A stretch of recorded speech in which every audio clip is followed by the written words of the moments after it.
जो ढाबे पे बैठा गरम चाय की चुस्कियां ले रहा था। उसे महसूस हुआ कि आसपास बैठे सभी लोगों का ध्यान उसी की तरफ था।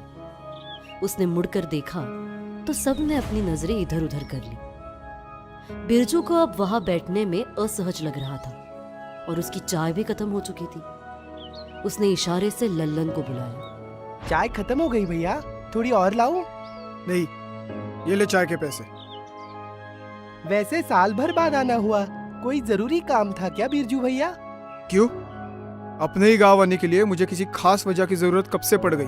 अरे ऐसी कोई बात नहीं है, मैं तो बस ऐसे ही पूछ रहा था। गुस्से से हुंकारते हुए बिरजू तेजी से वहां से बाहर निकला। सबके बर्ताव से वो समझ चुका था कि बड़े भाई रामू की वजह से अब कोई भी गांव में उससे अच्छे से पेश नहीं आएगा। कुछ देर बाद बिरजू गांव के पुलिस स्टेशन पहुंच गया। क्या काम है? थाना इंचार्ज कामरान जी है। अरे बिरजू, तुम यहाँ आओ, मेरे केबिन में बात करते आओ। जरा दो चाय अंदर भिजवाने के लिए बोल देना। जी साहब। मैंने सुना कि तुम्हारे शहर में अच्छी नौकरी लग गई है। और माताजी कैसी हैं? माँ ठीक है, बस कभी कभी भैया को याद करते करते रो देती है। उन्हें समय दो, ऐसे घावों को भरने में वक्त लगता है। वैसे तुम सुनाओ, 1 साल बाद वापस कैसे आना हुआ? वापस आने का तो एक ही मकसद है। मैं पता लगाने आया हूँ कि मेरे भाई के मौत का जिम्मेदार कौन है। तुम्हें पता है रामू के साथ क्या हुआ था? वो अपनी लापरवाही की वजह से देवता का क्रोध का शिकार बना था। अब आप वापस शुरू मत कीजिए कामरान जी। आपको वाकई में लगता है कि मैं पिशाच देवता जैसी बकवास बातों में विश्वास करूंगा?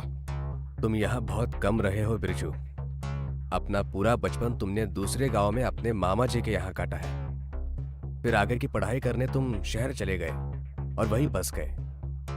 अगर यहाँ रहते तो पता चलता कि गांव वाले साल दर साल किस खौफ में जीते हैं। अपनी जिंदगी का जितना भी वक्त मैंने इस गांव में बिताया हो, बचपन से ही माँ मुझे उस फसल देवता की कहानियां सुनाकर डराती थी। लेकिन भैया को कभी इस काल्पनिक देवता पर यकीन नहीं था और मुझे भी नहीं होगा। तुम्हारी माँ ने वो लाशें खुद देखी थी। उन्हें भी यकीन है कि ये फसल देवता का ही काम था। लेकिन मैंने नहीं देखा उन्हें। मेरे आने से पहले ही गांव वालों ने भैया का अंतिम संस्कार कर दिया था।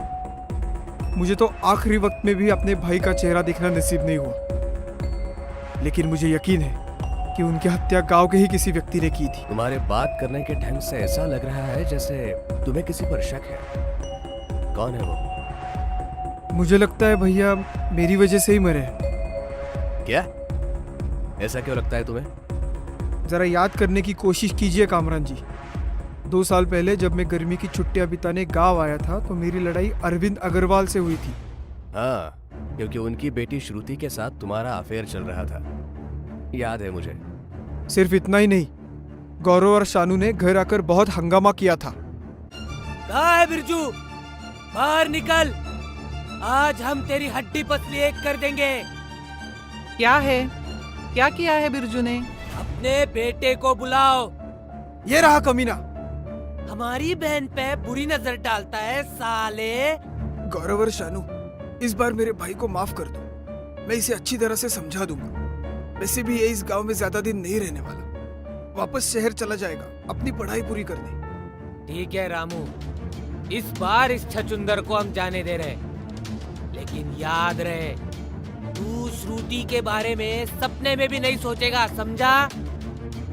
अगर फिर से तूने ऐसी वैसी कोई हरकत की तो तेरे पूरे परिवार को हम जान से मार डालेंगे। वही अरविंद अग्रवाल के घर पर।